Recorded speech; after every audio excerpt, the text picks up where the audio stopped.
My objective with this project is to explore the historical context of the hanging Steatite lamps found in the Viking Age settlement of Jarlshof in Shetland and experiment with the manufacture and use of this style of lamp. Steatite, or soapstone, has been worked by humans in the Shetland Islands since Paleolithic times, but in the 9th century there was a distinct change in the quantity and type of artifacts produced as Scandinavian settlers arrived in the region, and brought with them a long-established tradition of steatite working. In Norway at this time, steatite had increasingly replaced ceramics as the primary domestic ware, and was used to make vessels, bake plates, fishing and loom weights, spindle whorls, lamps, beads, molds, and more. The lamps that I made were inspired by ones found in Jarlshof, a Norse farming settlement in the fertile region on the southern tip of Shetland, on the same low, grassy headland that had been home to earlier Paleolithic, Bronze, and Iron Age habitations.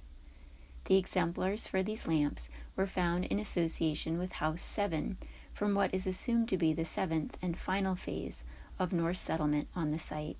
The geology of the area where I live doesn't include outcroppings of steatite, so I worked with stone purchased from a local art supply store. I started making my lamps by preparing a paper pattern, altering a photograph of the finds so they were to scale. I only had a clear photograph of the lamps from the top, so I did my best to estimate the profile after looking at drawings of other lamps. I used a pattern because I wanted to make lamps as similar to my exemplars as possible, but it seemed that lamps carved at the time could have been made more organically, possibly from scraps left over after carving larger items or from pieces of objects that had broken during manufacture. I used a handsaw to rough out the basic shape of the lamp and started shaping the outside of the blank with a carving knife. Historically, a hammer and narrow metal chisel with a blunt or pointed end seem to have been used to chip, groove, or peck away at the stone to carve larger vessels. Grave goods reveal that stone carvers at the time may have had access to hones, whetstones, files, hammers, saw blades, bores, awls, and knives. Using a knife worked well for my workspace and felt like it was less likely to unexpectedly crack the stone than a hammer and chisel. I briefly used a broad, flat file to help smooth the curve of the sides and to even out the top, then drilled holes for the hanging cord with a wood drill. This felt like the trickiest part, and I immediately noticed that one of the holes was slightly off from my mark, but I went ahead and started carving out the bowl of the lamp with a small metal chisel, scraping by hand rather than using a hammer. Before removing any more material, I began checking to see how the lamp would hang. Since this style of lamp hangs from 2 holes, getting both sides of the lamp to be an even weight is important, so the lamp doesn't tilt to one side or the other. This is where that slightly off-center hole came back to haunt me, and it took a long time to get the lamp to hang evenly.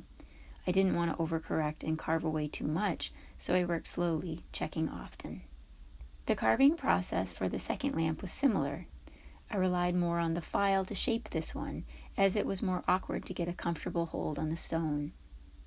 Based on studies at Jarlshof and Unst, I decided to use cod liver oil as fuel for my lamps, with wicks made from loosely twisted flax fiber. This combination burned beautifully and cleanly. The well of the small lamp could accommodate about 2 teaspoons of oil, which burned for over an hour and a half. These lamps have long captured my imagination. I first came across a photograph of one as a child while poring through a book about Vikings. I even made my own in a high school art class during a plaster carving lesson. Working on this project now has inspired me to move beyond my fascination with the form and start asking questions about how these lamps fit into the world around them. It has opened up new research rabbit holes, and I hope to continue learning about the culture, worldview, and material remains of the people who lived in this time and place. Thank you for visiting my entry. I'm Tifan Farameh. I live in Malagentia in the northern region of the East Kingdom.